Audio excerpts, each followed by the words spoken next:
Alam nyo, yung kwento ng Battle of Mactan, madalas ang naririnig natin parang himala, di ba? Pero ito ang totoo, hindi yun himala. Grabe, isa yung obra maestra ng estratehiya. Isang panalo na hindi dahil sa swerte, kundi dahil sa isang napakatalimong master plan. Tara, himayin natin yan. So, ito yung tanong, di ba? Ito yung dilema na hinarap mismo ni Lapu-Lapu. Isipin nyo nga, paano mo tatalunin ang isang hukbo na, gawa sa bakal?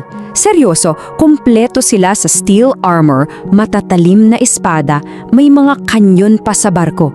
Anong laban mo, di ba? Dito ngayon papasok yung pinakamatalas sa lahat ng sandata, ang utak. At dito nag-shine yung pagiging henyo ni Lapu-Lapu. Kasi yung panalo sa Mactan, hindi yan dahil lang sa palakasan, hindi. Isa tong, kumbaga, masterclass sa tinatawag nating psychological and environmental intelligence. Ano yun? Simple lang, ginamit niya yung pag-isip ng kalaban at yung kalikasan mismo bilang mga sandata niya. Galing no? Okay, para mas ma-appreciate natin yung galing ng plano, silipin muna natin yung kalaban. Isipin nyo si Magellan at yung mga sundalo niya. Pagdating nila dito, parang mga robot na kumikinang sa baluti. Sobrang taas ng kumpiyansa. Dala-dala pa yung bandera ng isang global empire.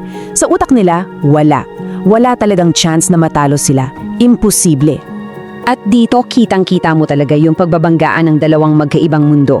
Sa isang panig, anong meron sila? Bakal, pulbura, yung buong bigat ng isang imperyo. Sa kabilang panig, anong meron tayo? Kaalaman. Kaalaman sa bawat pulgada ng lupa at tubig at yung talino ng isang leader na kayang gawing armas yung kaalaman na yon. At yung kumpiyansa nilang yon, yun mismo yung naging lason ni Magellan. Kasi sa sobrang yabang, sa sobrang pagka-overconfident, tinanggihan niya yung tulong ng mga kaalyado niya. Gusto niya kasi magpasikate. Ipakita na, hey, kaya kong durugin ang Mactan ng ako lang. Ang hindi niya alam, yun na pala, binubuksan na niya yung isang psychological weak point na matagal nang binabantayan ni Lapu-Lapu. Okay, so paano na ngayon nagsimula yung master plan? Unang-una, yung pagiging henyo sa pagpili ng battlefield. Grabe to. Dito mo makikita hindi lang basta nag-react si Lapu-Lapu sa pagdating nila. Hindi. Siya ang nagdikta kung paano mangyayari ang laban, siya ang pumili ng lugar, at ang pinaka-importante, siya rin ang pumili ng oras. At ito na nga, yung tinatawag na low tide trap. Simple lang pakinggan pero sobrang brilliant.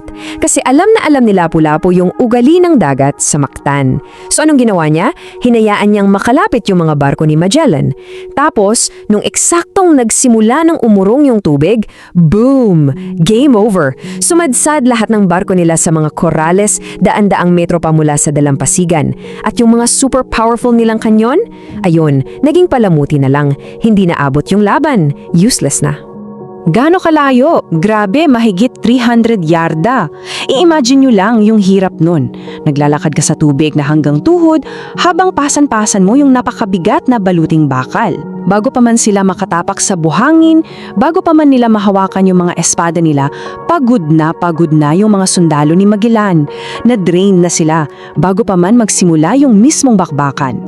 So checkmate na yung mga barko. Pagod na yung mga sundalo. Dito na ngayon, pinakawalan ni Lapu-Lapu yung phase 2 ng plano niya, ang tinatawag na psychological kill zone. At ang target dito, hindi lang yung katawan nila, mas malalim pa doon ang target, yung moral nila, yung katinuan nila bilang mananakop. So balik tayo sa tanong, paano mo lalabanan ang bakal? Ang sagot, simple lang pala, huwag mong labanan yung bakal. Yung mga mandirigma ni Lapu-Lapu, sobrang talino. Hindi nila sinayang yung lakas nila sa paghampas sa mga armor. Saan sila tumira? Doon sa mga parteng hindi protektado. Yung mga binti, yung muka. Tapos, sa bawat sigaw pandigma, sa bawat sugat na nagagawa nila, parang sinasabi nila sa mga Espanyol, wala kayo sa teritoryo nyo. Dito, kami ang batas. Kami ang mas malakas. Ayan. At dito nagkukonek ang lahat. Ito yung pinakapuso ng buong estratehiya. Ang inatake nila, yung tao, hindi yung baluti. Inatake nila yung pagod, yung gulat, yung takot ng isang sundalo na libu-libing milya ang layo sa bahay niya. At yun ang sumira sa mito na sila ay invincible o walang talo. So, ano ba talaga ang tunay na legacy ng labanan sa Mactan? Kasi hindi lang to kwento ng katapangan eh. Higit pa roon, isa itong walang kupas na patunay, isang testamento sa kapangyarihan ng talino at ng maingat na paghahanda.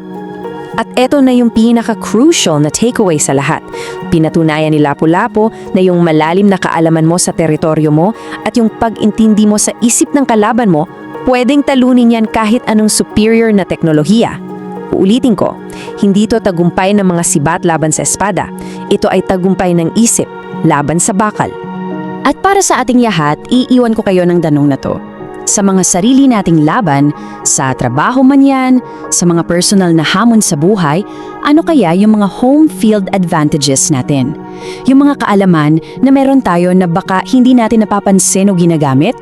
Kasi yun ang paalala sa atin ng kwento ni Lapu-Lapu, di ba? Na minsan yung pinakamalakas na sandata ay yung hindi natin inaakala. Kung nagustuhan mo ang kwentong ito, huwag kalimutang i-like ang video, mag-subscribe at i-on ang notification bell para sa iba pang alamat at kwentong bayan.